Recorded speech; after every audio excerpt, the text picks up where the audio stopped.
Hello and welcome back to Football Kentron, the only English language podcast dedicated to Armenian football. I'm your host Adam, and I am joined here by the usual suspects, kind of, in Armen and Charens. Armen, how are you today? I'm doing good. Today is going to be a special podcast because of the Yes. topics we're going to discuss. Yeah, it's some close to home topics today, and Yeah, speak. different Uh, vibe to it.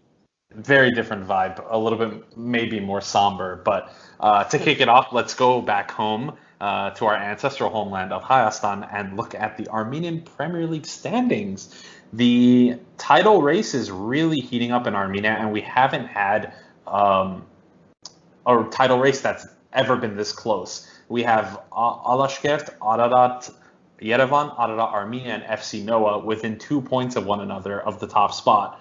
Um, and in the past few seasons, we've kind of seen one team dominate. It's Ararat Armenia had their time when they started. Prior to that, I know, of course, Punic has had their very long periods of dominating. Shirak, who's currently bottom of the table, has led their That's fair surprising. share of dominating. Yeah, so Anma, what do you think about the Armenian Premier League title race? I got to agree that it's very dynamic. It's getting very competitive. I think we all agree here about that. But what, like, the biggest difference that I notice is Shirak, as you said, Shirak Gyumri, a big team that, of course, got dismantled due to their last great campaigns. But even then, who would have thought they would be 10 points behind the second to last? Yeah, it's crazy, and I think I posted this Yeah. on I posted this exact table screenshot that we have on like our shared doc on Reddit, and someone had asked, I guess someone who's trying to get into football and is Armenian and lives in Armenia, and he was asking me what happened, what went wrong, like why does Shidok suck, and They I got explained to him. dismantled. Yeah, I said I said long story short, you look at just I'm not even talking about their players, but if you look at the stats, they are scoring less than a goal a game on average, and they're conceding on average more than 2 goals a game. So every And, game they're losing zero point 0.5 to 2 on and if you think average. about it, they got dismantled, and I mean, it's their fault in the end. Not like no disrespect because they're a big team, they're giants in Armenia, but they didn't have any backup plans for getting dismantled. Yeah, and if it wasn't for the unfortunate circumstances around Ganzasar, we Mm. could have really had a very heated bottom relegation battle. But of course, that's not going to happen. So maybe there is some slight relief there on Shidak's end. But Chadens, why don't you give us your thoughts on the APL? I have to admit that personally I don't follow much of the APL, but lately I have been, and we're seeing a lot of action going on around the league. It is not only fun to see a lot of goals being scored, but scoring goals also creates a sense of competitive environment. All right, then. I guess we can go over the VBet Armenia semifinals. Armen, how did FC Noah and Alashkert go? They drew 1-1. Look at the APL tables too, and they're the four semifinalist teams are the four top teams in the APL. Alashkert Mhm. and Noah tied 1-1, and the second game was Ararat Yerevan, the clash of the Ararats, if you will. Mhm. Stupid joke. Ararat Yerevan beat Ararat Armenia 2-0, and that was actually the interesting result for me. But you know, You know, everything everything is to be played here. I caught the second half of that game, and I was like very pleasantly surprised at how well Ararat Yerevan was performing. Vardan Bichakcan, of course, is managing them right now, and he's done a wonderful job. I mean, it was a fantastic display of defending and counterattacking. Ararat Armenia had most of the possession, they had most of the chances, but they clearly lacked Mm. that final ball, and that's been their issue this whole season. And I And think you know what? I'm gonna cut you go, in here, but Ararat, we're talking about how well Ararat Yerevan is playing both in the cup and in the league. Well, mhm, Ararat Yerevan, to connect to the previous discussion, Ararat Yerevan is basically the team that dismantled Chirac Cumhuriyet, both players and coach. Yeah. So, I mean, I guess the success of Shirak is living on Makes sense, doesn't it? in another body. Yeah, it makes sense. So the FC Noan Alashkert will be playing their second leg on April 30th, and they're tied at 1 apiece. And Ararat Yerevan has a very strong 2-0 at home win advantage, and they play their second leg on May 1st. And the finalists will obviously meet each other in the Armenia Cup final. I don't think it'll ever top last year's final because that was one of the best games I've ever seen in my life. But if it's anything close, I think we can be happy. Well, that wraps up domestic football for today. But more breaking news. Zakharyan, you love to talk about this guy, Armen. What's going on with him? He's insane. What can I say? He's 17 years old. I cannot stress this fact enough. He's only 17 years old and making his debut season in Russian Premier League. So, before jumping on to some of his stats, of course, some of his insane stats, let me hype him up by quoting no other than Andrei Arshavin, former Arsenal's Andrei Arshavin's words on him. He is an insane talent, and by the time I made my season debut in the Russian Premier League, I was being benched all the time. I didn't know what to do. But Zakharyan is already making a huge contribution to the league and can be even better than me in the future, of course. So, yeah. And to back that statement up, let's go over Zakharyan's numbers. 519 minutes played in the Russian Premier League this season so far. That would be like 6 or 7 games in whole terms. In those almost 600 minutes, he had 2 goals and 3 assists. That's insane. That's for you to get a picture of this. That is the equivalent of 1 direct goal contribution every 120 minutes. Insane for an only 17 years old central attacking midfielder, a playmaker. He's not even a striker or winger. No, his job is not to score, and he does it. So, do you think, I'm just going to ask you point blank, do you think Zakharyan is going to be included in Russia's squad for the Euros? Yes. Yeah, I thought you would have asked me, do you think he's going to play for Armenia? And the answer for that question is, of course, no. Sadly, I think we all know here, or get the feeling, the almost certainty, that he's going to make his Russian senior national team debut anytime now. And he's definitely going to be one of the youngest players ever to do so. Yeah. And I think, obviously, it sucks that he's not going to play for us, but you know what? Whatever, it's fine. He could be washed up at 21, and we wouldn't even miss him. No, I mean, not even going there. Like, seriously, like, genuinely, the same thing with Djorkaeff back in the 90s. Like, the better he does for himself, the better representation he will make for Armenia. Exactly. And speaking of Armenians, let's look elsewhere around Europe. We have a Armenia 2.0, otherwise known as Kazakhstan, is back underway, and Solomon Udo has been playing almost 90 minutes every single game. Tigran Barsegyan and Haroyan have been playing. Bichakshian has been randomly sometimes starting, randomly sometimes coming off the bench with MSK Jelena. And Tikhnesian registered an assist with CSKA, and he's getting a lot of regular play time. He's one that is, I think, teetering between maybe potentially joining Armenia, and I think it might really come down to whether or not he gets a spot at in the Russian squad for the Euros. I think, obviously, if he gets a spot, if he's in maybe even the preliminary 30-man squad that they announced before cutting it down, I think we can forget about Tikhnesian on it. That's my opinion. What do you think about that? I think that it does make sense. Yeah, it's shitty, but I mean, whatever. You got to move on. And Hey, he's probably gonna make it to more than one World Cup. So if he yeah, goes but with Russia, of course.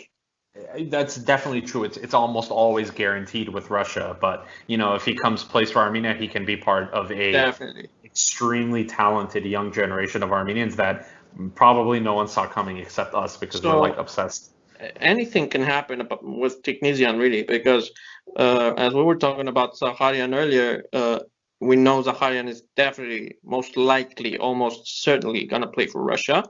But Technesian is more of a tips, like is more of a could go either way, Yeah, I agree. Well, speaking of moving forward, amidst the European Super League scandal, which we will discuss in our listener questions segment, Henrik Mkhitaryan's Roma knocked Ajax out of the UEFA Europa League and made it through to the semifinals, where he'll be facing his former club, Manchester United. Ooh.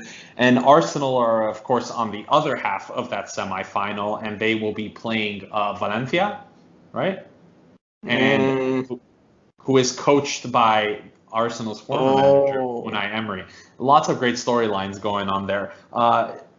Roma have had a fantastic start to Serie A, and they have literally slumped dramatically. And I think that a correlation that I had made was once Henrik stopped scoring is when Roma started to play poorly. And that has definitely been the case because the other day they gave up a 1-0 lead over Torino and they conceded a couple goals and they've been letting leads slip left and right. How do you assess their chances against Manchester United? It's gonna be tough, I mean, if I'm being completely honest, and that's one of my things, like I honestly believe Manu is currently stronger than Roma, especially because Roma's defense is so flaky, man. Yeah, they have a lot of our defenders. Our defenders could play at Roma, and maybe not Mancini. Mancini is great, but Bruno Pérez, I don't know what the name is, the Brazilian one. That guy, Jesus. I can't bear to watch him. From what I understand, they have had a lot of injury issues this season. I think their starting center back pairing. They play back three, so they have Ibanez, Cristante, and Federico Fazio. That's who plays in their back three. Cristante, I think I think Cristante is a good center back, but Ibanez and Fazio are, in my opinion, terrible. Ibanez is the Brazilian? No, Ibanez is Argentinian, I believe. No, Fazio. He's Brazilian. Is Argentinian. Okay, right, I think that's the one. I think that's the one I was talking about, the Brazilian fullback that has to play center back, but sucks. Yeah, he was formerly of Atalanta. He played a couple of games there. He was there for one season, and he played a bulk of his matches for Fluminense. Interesting. Well, anyway, hopefully Henrik Mkhitaryan can get to the final and hoist the UEFA Europa League trophy once more with the Armenian flag, but it's looking kind of unlikely. All right, let's get into some rumors. Obviously, we love some rumors here on Football Kentron, and we will start with who has been our shining star for the Armenian National Team, Tigran Barsegan. In an interview with former Armenian National Team forward Edgar Manacharyan, who has this fantastic YouTube show that you have to watch, he interviews Armenian football players, coaches, other pundits and other media people, and he is someone on Reddit described him as having zero charisma. He's the least charismatic person ever. He's really cool. Funny. I follow him on social, and he's like we were talking about Levon Bajazyan in a few podcasts earlier. He's he has that chill vibe, easygoing and stuff. In the interview, he did an interview with Shahoyan, and Shahoyan is very much the same, monotone, no facial expression changes, and it was the funniest thing watching those two talk. I love the birthday cake gesture. Yeah, that was Dude, that's so cringy. Okay. so in this interview, Edgar Manocharian point blank asked Barsagyan, "What's going on? Are you leaving or are you staying?" And this is what Barsagyan said. He goes, "It's true. I intended to move to a stronger club in the summer. I'm sure of it. I feel like I'm ready, and it's time for me to grow as a player. That can only happen if I go to a bigger league, and I'm 99% positive that it's going to happen." Some unverified sources have linked Tico with Spartak Moscow and Wolfsburg. From what I understand, the Wolfsburg one was kind of BS. Someone on Instagram had made it and moved it over to Twitter. But he did also say in that interview that a number of clubs have already made contact with his representative. So the interest is very much there, but he said no concrete offers have been made yet. And of course, obviously, the window's not really open, so we are not anticipating knowing where he's going to go until the summertime. Where would you like to see him? I'm not saying a realistic, but where would you like to see Tigran Barsagyan spend his prime in his career? Oh, so not realistic, but a wish. Yeah, where do you think he would fit in the best? Like, where do you think he would be good? Well, I have a thing for PSV in Holland, you know, and I think, yeah, he's that style. But if I'm moving up the scales of level and stuff, Lyon is a great option for him, if I'm being honest. And if you think about it, like Wolfsburg he's been supposedly linked to Wolfsburg, and Wolfsburg is playing in a way better league than Lyon. So why not Lyon? Yeah, and I'm looking. There's Lyon. There's Monaco is another potential option. True. And they both have European spots almost locked down. Yeah, and Monaco is actually like a big team, almost as big as Lyon, that didn't fare so well in the last few years. Yeah, and there's also maybe an Atalanta in Serie A. He has, I think he has a lot of eyes on him. I think he isn't going to want to play in a former Soviet country. I think he's going to want to move to like a proper top 5 European team, because he has to take. This is probably the only chance he's going to get, so he should take it. All right, well, let's move on to another somewhat of a rumor, pretty much now confirmed. The Football Federation of Armenia is in talks with Sevikyan, the 19-year-old winger for Levante. The last time they named names, it was Spersian, and that came to fruition, as we know. And considering Kaparos' remarks from the last month prior to this announcement, it basically confirms that Sevikyan is one of these players. How would Sevikyan's addition to the squad unfold? That's a great question, because I haven't seen him play a lot. I've seen his La Liga appearances off the bench, of course. And based on that, like basing your opinion, my opinion in this case, about a player from his benched, like from his substitution performances is not enough for me. But I have the feeling that we have many players of his qualities, starting with Shaoyan, like right off the bat. You know, we already talked about him today, so why not? You got Shaoyan, you got your Bayramian, you got your strikers that could play winger. Koryan and Bejakcan could play winger too, even though it's not either of their natural positions. So I don't know, man. Of course, not gonna turn a blind eye and say no, we don't want you, but he's got stuff to prove. Well, yeah, of course, but here's my counter to that. He's been playing for Levante. He's been training with the first team for a La Liga club. So that's better than 99% of our players. Day in, day out, he's training with some of the best players. So I'm not saying Levante is one of the best teams in the world, but I'm saying they compete in La Liga, and they should clearly be treated as such. And they are currently now 9th in the table, so it's not like they're a bad La Liga team. He's made a couple of appearances for the first team in both off the bench. He's made a ton of Yeah, appearances for the second team. but he's disappeared of the first team if you think about it. Like in the first The past in the last couple few months. games. Yeah. In the last few months, I mean, he's been disappeared. So, yeah, playing in Levante is great. I'm not gonna lie, it's great. Like one of the Macedonia's best players plays in Levante, of course. But I think it's Bardi, and yeah, it's Bardi. But on paper, that's one thing, especially if you consider that he's not playing, and if we have players in the Russian Premier League, which is a great league, very underappreciated, and that are constantly playing in Russian Premier League. So But look at it's it going this to be way. tough.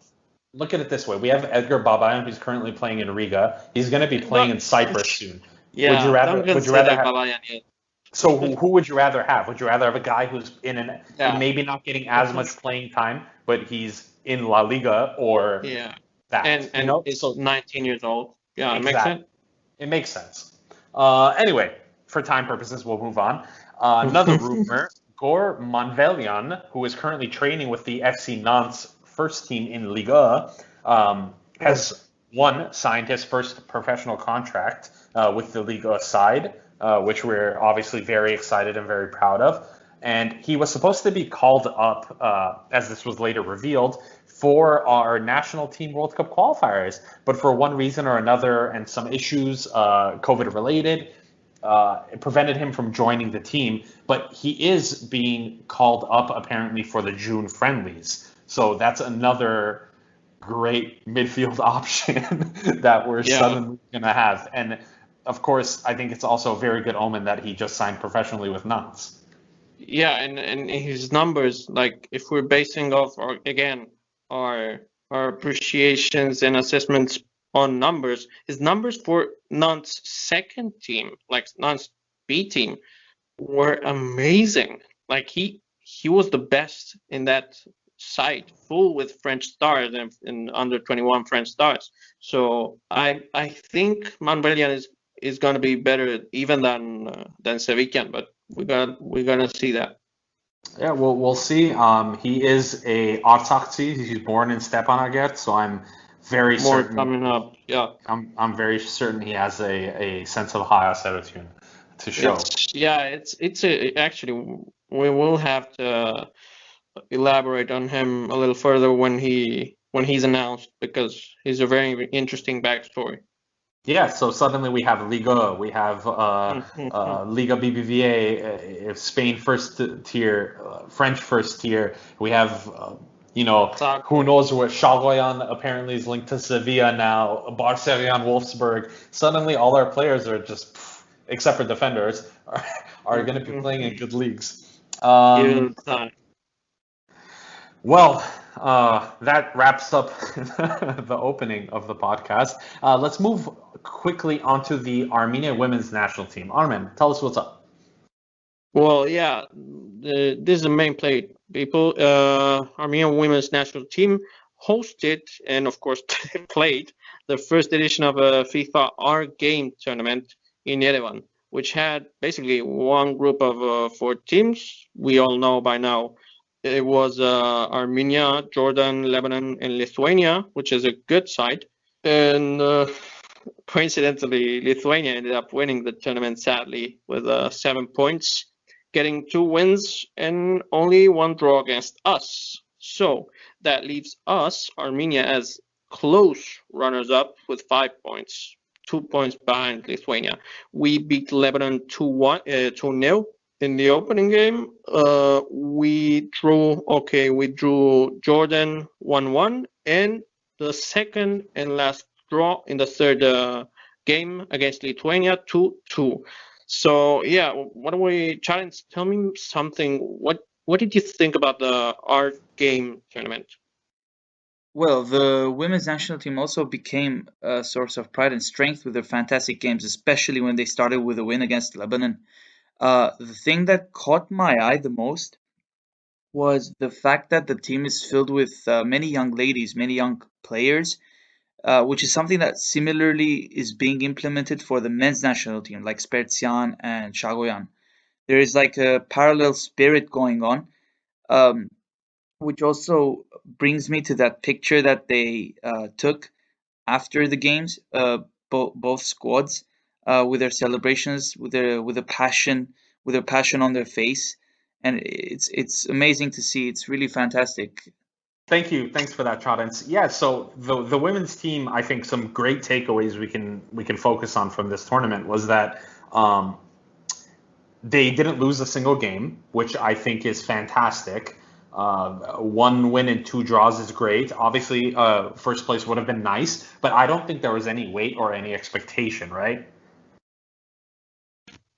Yeah, I mean, we hadn't seen much from them last year with all the COVID thing, but yeah, I actually saw a lot of great, short, dynamic passing game, like possession football. That's what I noticed. And in defense, much like Caparros's team, which we know there's already a sync between the women's and men's national teams, they stayed surprisingly organized in defense. But let me go out of my way here for a minute and highlight Ani Rugasyan, left back slash winger slash everything. Wow, what a standout performance. We knew about Maral Arden, we knew about Olga Osipian, the captain, we know about Nancy Avesian, but I was amazed, like dazzled by Ani Rugasyan's play. Like no one could, literally no one could stop her. It was beautiful to see. Yeah, and I think it's great that a lot of the players are young. I think there's a good, healthy mix of. I think most of the women's players come from Alashkert, a strong core, and then there's plenty of diasporans, and I think that they showed the intent to win. I think they showed a lot of courage. I think they showed a lot of heart, and they could definitely be proud of their performance because this is a brand new team. There's a lot of moving parts. There's a lot of players coming in and out as the manager's trying to figure out who he wants to include and who is going to play where moving forward. So I think that we can take nothing but very good positive results away from this, especially considering when you look at that final draw against Lithuania, who ended up winning the whole tournament. Armenia was down, and so it was a really good comeback to draw a level, and we're ultimately very proud of them. Yeah, and we played half the tournament without Mara, so she got injured. Yeah, yes. So Model obviously got injured, but despite that, I think the ladies played very well, and Yeah. hopefully we can have one of them on for an interview sometime soon, Yeah, right? and we definitely are probably gonna see that. And of course, I have to share your thought that we're very proud of them. I mean, we all are here, guys. I know you share this with me, but and also, as I said, we played without Maral half the tournament, and even then, we managed to make it through and in such a great way. That's resilience right there. That's what we saw in the men's national team a couple of days earlier, and that's what we saw in this tournament for the women's national team, and that's beautiful. Yes, so the Women's World Cup, the next one is going to be in 2023, and I believe Armenia is going to be taking part in that. Armenia is placed in pot 6 with Montenegro, Lithuania, Estonia, Luxembourg, and Bulgaria, which is, I mean, we didn't expect them to be in any higher pot. They're in the lowest pot. So we're looking forward to seeing the ladies take a really good stab at qualifiers. I believe the matches start in September, and hopefully they can, just do us all proud. We're not expecting them to qualify, but we're just expecting them to show, very good heart and play their hearts out, and which they have shown us every single match. We can't complain. Man, I mean, long-term project, baby. That's what it's all about. Exactly. Seeing the fruits of the labor years after the trees have been planted. Nation building. Nation building. I'm all about that. Nation building. Well, this is team building. Yeah. And speaking of nation building, Chadens, you wanted to say something. Speaking of Armenians thriving, we can't ignore the elephant in the room. The reason why we have so many diasporan Armenians joining the national teams is because we have a diaspora that's over thrice the population of Armenia and Artsakh combined. And the reason for that is one and only one, the Armenian Genocide. There's a lot of links between the genocide and today. For instance, our national team of both men and women and now are embracing all sorts of Armenians. And from the past few tournaments, we've seen a symbolic movement in accentuating that tendency. After the genocide, hundreds of thousands, if not millions, of Armenians found themselves in different parts of the world like the USA, Russia, France, and the Middle East, Argentina, Greece, and many more. Now we are millions and all coming together to represent the homeland. Joaquin Kaparos has, as we all know, called many Armenians from the diaspora to represent their roots. And there are still many more to come. Eduard Spertian, Khorem Bayramian, Arshak Koryan, Andre Kalisier, Norberto Briasco-Balakian, and many more players who are not representing the national team yet, like Nicolas Rossi Marashilian and his brother Diego Rossi, who will be representing Uruguay, and Edgar Sevikian, who we spoke about at length, the Hungarian race center back Abov Abovyan, who made his Armenia under-21 debut last month. The list goes on. And no matter how far and wide throughout the hemisphere we may be, nothing will stop us from coming to represent our country for the beautiful game of football. With that in mind, we have a few messages of our own that we'd like to share with our audience. Why don't we start off with you, Chadens? My message is that 106 years after the genocide, we are standing tall, strong, and proud. We are here because our ancestors survived. They made sure that their children will grow healthy, wise, and proud to call themselves Armenians. They made sure that we would never forget who we are and where we come from. We're also here because of all those brave soldiers who lost their lives, who fought to keep our lands where they belong, and we are grateful for every single courageous soldier who is right now standing day and night to keep our people out of harm's way. We had a large hit in the past couple of months, but our national teams of football have kept our spirits high. They have all inspired us to always aim high and to keep doing our best to reach the top. Well done to the management team who has put all the efforts to transform our football system. Well done to our coaching staff who day and night work on developing our players in the Armenian football. Well done to our players who work hard in training and every day go out there to give it their best they have got. We are all proud of you. We are all happy to watch you play. Armenia lives in us. Together we form one Armenia. Tebi Hachtanag. I want to connect life and football for a minute. I mean, we've seen how Turkish dictator, because outside of Turkey, we can call them that. Let's do it. Let's call things by their names.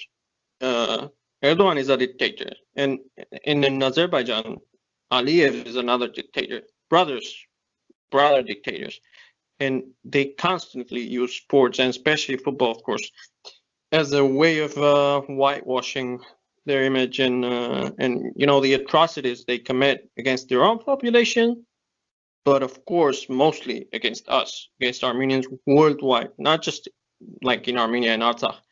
But we've all seen the Armenophobic spree in Europe, Russia, and in America last year during the war. That was all intentional. That was all ordered from Ankara.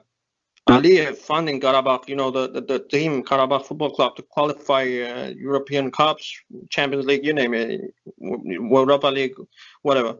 They host continental championships, the finals that Mkhitaryan couldn't fly because we all remember that Chelsea thrashing Arsenal 4-1, I believe it was. That's basically what they do. They whitewash genocide. Meanwhile, in Turkey, Erdogan was actually a pretty good former striker, semi-pro. He went semi-pro, coincidentally. He's now powering Istanbul Başakşehir, the team from Istanbul, to push like this sort of victimization rhetorics. That's the exact opposite of what we all know truly happened and continues to happen, for that matter.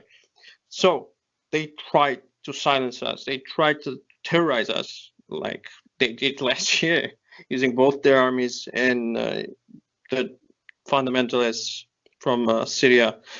I want to say the word jihad. That's what they did, and they failed yet again, like in 1915. Okay, they did. They failed to exterminate us. They banished us, but they didn't exterminate us. And Armenians, like, we really just wanna live in peace. We want to sing, dance, learn, develop, invest, produce. Want to make stupid jokes like the ones I make. We want to play football. We want to talk football like grown-ass men talking about football. That's what we want to do. And yeah, but as long as there's someone trying to destroy us, we will hold on tighter. Mark my words. And you know what? We're already growing. We're already thriving. One look at the Football Federation of Armenia and the national teams is more than enough proof. So watch us grow. Watch us thrive. That's all. And our Armenian identity is unfortunately shaped by the decision of the Ottoman Turks to try and eliminate our existence.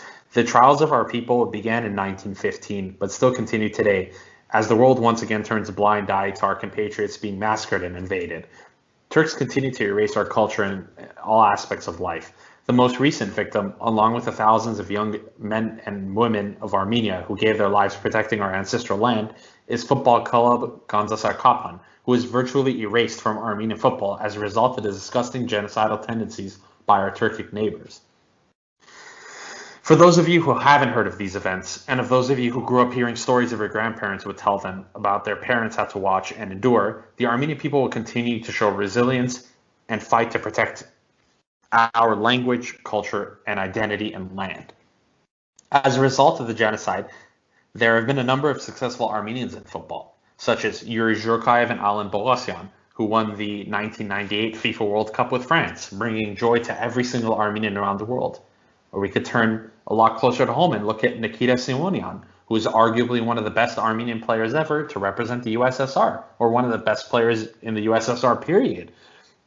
No matter where we are, we will never forget our identity. And I think this quote can never be overshared, in my opinion, because it's been said best. And William Saroyan said it. He said, "Go ahead, destroy Armenia. See if you can do it. Send them into the desert without bread or water. Burn their homes and churches. Then see if they will not laugh, sing, and pray again. For when two of them meet anywhere in the world, see if they will not create a new Armenia." And I think that just generally summarizes the thoughts, beliefs, and struggles of every Armenian person. And regardless of what corner of the world you're in, like myself, I'm in Los Angeles, Armen is in Argentina, Chadens is in Cyprus, we still somehow found each other, and we're doing this show, and it's sad in a sense that we can't be face to face in our ancestral homeland doing it, but there is a beauty to it in that we somehow found each other, and we're able to, share our love for Armenia and our love for Armenian football to the rest of the world. Woof. Wow. Jesus. I know it's a tough one. Every year, when April rolls around, it's very hard for every Armenian. But right in the fields, bro. Yeah. Well, let's move on. Let's move on to our final segment. We have a few listener questions that we would like to try our best in answering. The first one comes from Nadik Ohajanyan on Twitter, who asks, one, for our opinions on the Super League, and two, predictions for the Armenian Premier League. Chadens, take it away. What do you think? Well, the Super League is not such a complicated situation, but it is in terms of its ideas that are trying to be implemented. However, I will simply say that it is unnecessary for many reasons, and as we are speaking, there are clubs already trying to withdraw, as well as players standing up against it. The fans will always win, not the owners. It's all the monies that being flooded in. It does not have to do with managers or players or anything like that. And as for the predictions for the APL, as a second part of the question, it's a tough one. There are 4 to 5 sides fighting for the championship place, and it is really hard to predict. I would say that the current leaders, Alashkert, will compete with Ararat Armenia. Plus, depending on the results with the VBET Armenian Cup, I think it will impact the challengers, and we're going to see different changes and different games coming up, different styles as a result. Okay, well, thanks, Travis. That pretty much answers it. Alexander Kutakos on Twitter asks, has an Armenian team ever made it to the group stage of the UCL? Excellent question. Ottoman, you have an answer. Yeah, it's ambiguous. It's ambiguous. Yes, but not during sovereign Armenia, sadly. During the Soviet years in the 70s, Ararat Yerevan would qualify to almost like several, I don't know if almost every year, but several years to UEFA Champions League. During sovereign Armenia, after the independence, it's a different thing because we're basically poor, and FCAA Ararat Armenia came close, really close, 2 times in a row, choking out in the playoffs, sadly, in the final game. That first one sucked, man. I was in Yerevan during that penalty shootout, and I was that one. Like the last one, okay, whatever. Like we played Red Star Belgrade. They're like they're a sick team. They got really far in the competition. It would have been very significant though during the war and stuff. I know. It was shitty. That's the only way to describe it. But you live and you learn. Of course. Well, thank you for the question, Alexander Kutakos. And we will be moving on to @Alki on Twitter, who is also a co-host of the Big Three podcast, the Greek Football Show. Check them out. He asks, how is Henrik actually rated among Armenian football fans like yourselves? Is he sarcastically hated by you guys because he's the only guy people know when talking about Armenian football and it gets old? Charents, what do you think? Ευχαριστώ για τις ερωτήσεις, Alex Galki. Εκτιμούμε πάρα πολύ για την υποστήριξή σας. Shout out to Hellas Footy and Big Three Pod, by the way. In reply to Aki's question, we can admit that he's one of the best players Armenia has seen, undoubtedly. And this is not just because he has played in Europe's biggest teams, but because he has proved it as a player, as an individual. With that being said, not only non-Armenians, but most Armenians know and speak only of him when they hear Armenian football. So yes, it's getting old. But we want to explain to everyone who listens that we should not be labeled only by him. We have so many other great players breaking through the ranks, and by following and listening to Football Kentron, we want to share that with the world and help them learn about these players who potentially will be playing in the Armenian national team and who are already playing currently in the national team. Yeah, I mean, I guess it's kind of a mixed feelings kind of thing with Mkhitaryan. I love him. I mean, I do love him. We all know he's a great guy in person. Like, he's a great person and a fantastic world-class player. We all know this. I even have some like acquaintances and friends that met him in person, so they vouch for that. He's a great person. Argument. But aside from that, yeah, I the way this question has been asked is great because it keeps it real. Yeah, in a way, he's sarcastically downrated, not hated, because we don't hate him. I mean, I just don't think he's captain material, first and foremost, for the Armenian national team. And he's only basically getting the armband because of marketing reasons, clear, obvious marketing reasons. And yeah, I don't think he's the most talented. I don't think he's just the one that made it, but many more are going to make it from now. And that's credit where credit's due. That's thanks to him. But yeah, he does have a sad tendency to like choke and freeze for the Armenian national team. So yeah, and coming down to it, when we talk about him joining the squad in September, hopefully he's fit and healthy and ready to do so. We don't obviously we know he's going to be a very good addition to the squad. That's what we say when we meet. Like, the team's only going to get better with him. I think it had come down to the managerial merry-go-round. There was a lot of political issues surrounding football. The team overall sucked. The team selection was bad. Some players weren't selected on purpose or falsely framed of match fixing, like Euro Movsesian was.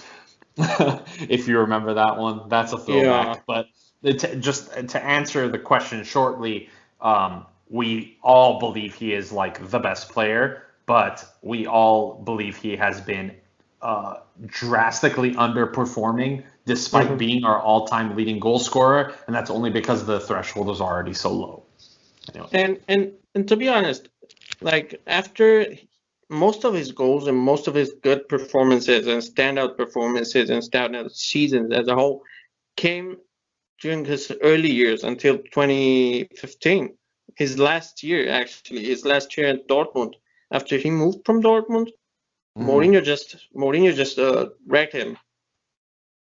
Yeah, that was again another emotionally, I mean. Yeah, crazy, and it's crazy you talking about Dortmund. I'm looking at someone posted this, the highest scoring trios in the 21st century, and it's top 20, and Aubameyang, Royce, and Mkhitaryan in that 15-16 season is number 20 on that list with a combined total of 85 goals between them. So he's up there with he's considered to be part of one of the best trios of all time in club football. So we're obviously very proud of him. Definitely. All right. Well, Armin, you want to make some closing remarks? Yeah, maybe get a little less aggressive and a little more touchy-feely right now, because we all know that Genocide commemoration day is right around the corner. Commemoration week is going to be an emotional week for all of us, not just 24th of April. So yeah, I guess anyone really, if you're Armenian and want to reach out and want to be heard and want to talk to somebody, we're always there for you, you know that. And if you're not Armenian and you want to know more about what happened, why are these Armenians crazy, like shouting and crying and angry, or why do we celebrate stuff later on in the year, what's going on with these people, reach out too. So yeah, we're here for you. Well, thank you. And as Armin said, don't feel free to reach out to any one of us if you have any questions, if you have any concerns, if you have any thoughts, comments, or you just want to learn a little bit more about what's going on and why essentially we are the way we are. Don't forget to follow us on our socials, on IG, Twitter.